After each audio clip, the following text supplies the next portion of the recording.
Why a $100K salary still feels like poverty, the dream you once had. Do you remember the number? You must have had one.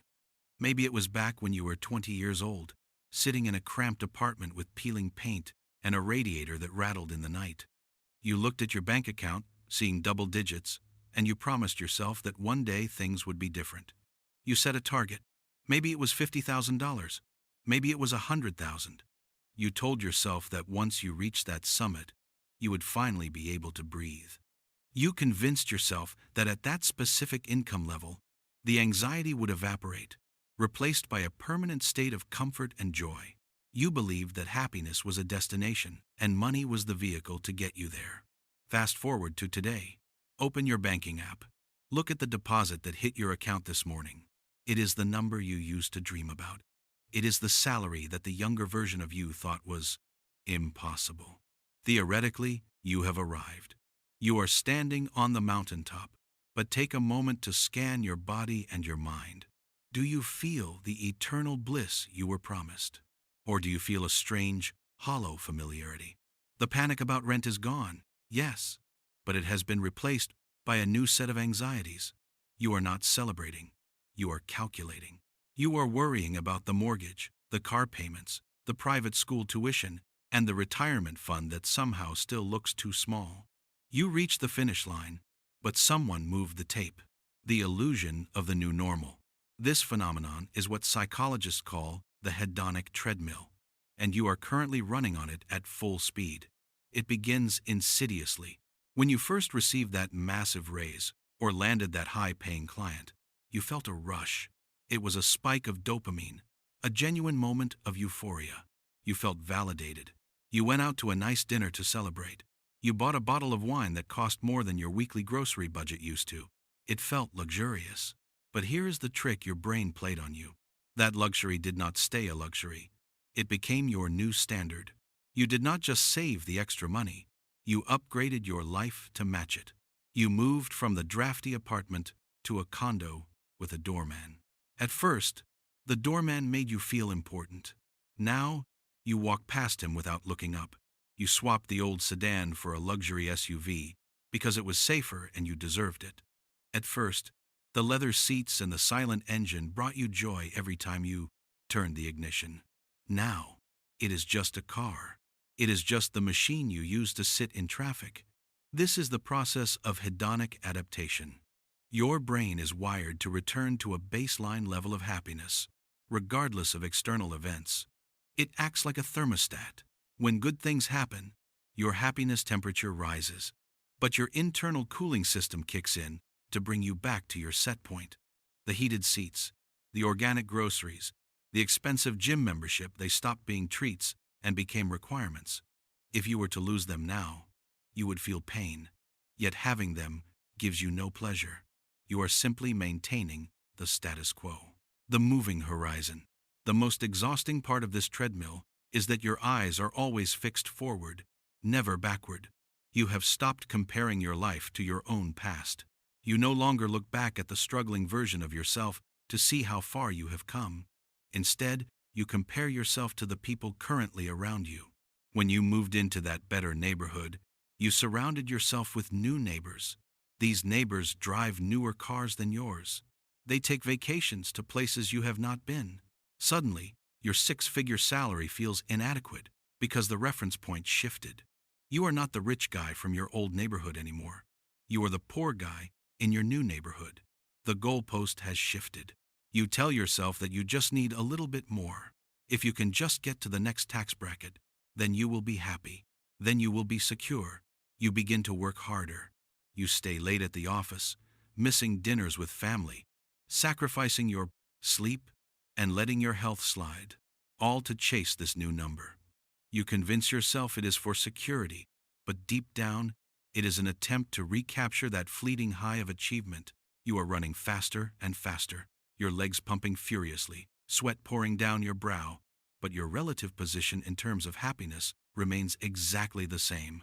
You are running in place. The paradox of comfort. There is a cruelty to this cycle. As your income rises, your tolerance for discomfort drops. Things that used to be minor inconveniences now feel like major catastrophes. Remember when you used to take the bus and it was fine? Now, if the air conditioning in your luxury car malfunctions, it ruins your entire day. Remember when a frozen pizza was a treat? Now, if your steak is slightly overcooked at a five-star restaurant, you feel a surge of irritation. You have built a gilded cage of comfort. You have insulated yourself from the raw, gritty textures of life, with layers of convenience and expense. Yet, this insulation has not made you tougher or happier. It has made you fragile. Your happiness now depends on a precarious stack of expensive conditions being met perfectly. The more you have, the more you have to lose, and the more energy you must expend to maintain the ecosystem of your life. You feel poor not because your bank account is empty, but because your overhead is massive. You are cash flow rich, but time poor and joy poor. Every dollar you earn is already spoken for before it even touches your hands. It belongs to the mortgage, the lease, the insurance, the subscriptions, and the lifestyle maintenance.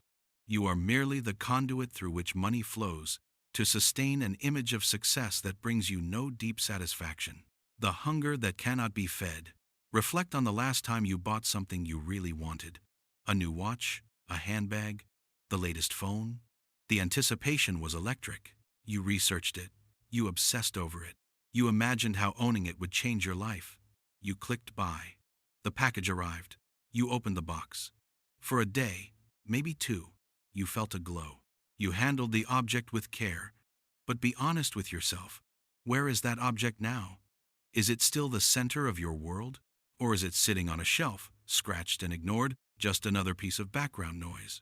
The dopamine hit of acquisition is potent, but incredibly short-lived. The brain adapts to possession almost instantly. The moment you own the thing, the desire for it vanishes, replaced by a void that demands a new object to fill it. This is why you feel empty despite having a house full of things. You are trying to fill a psychological hole with physical goods.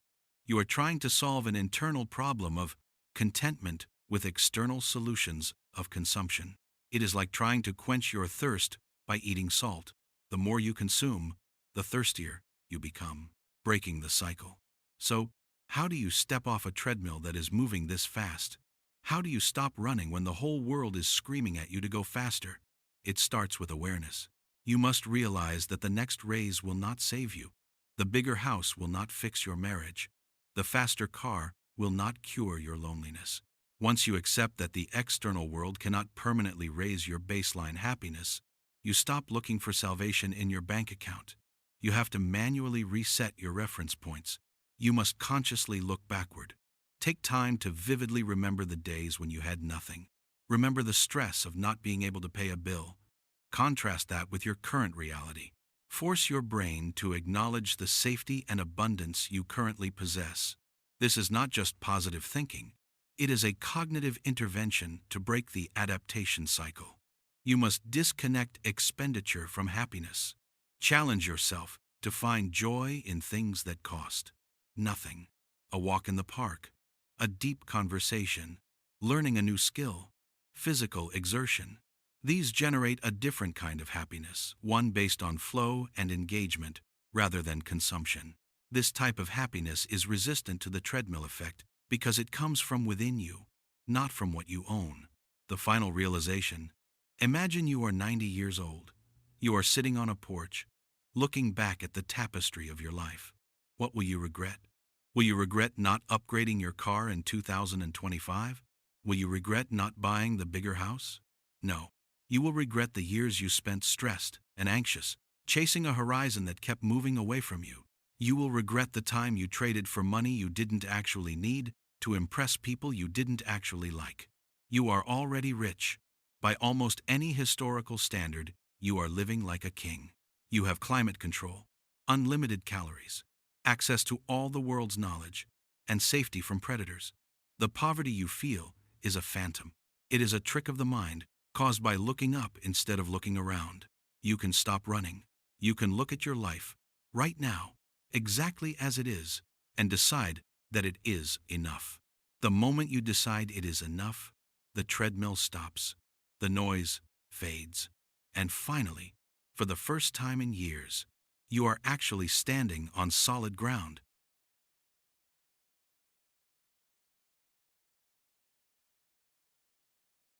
Thanks for watching. Don't forget to subscribe so you don't miss any videos.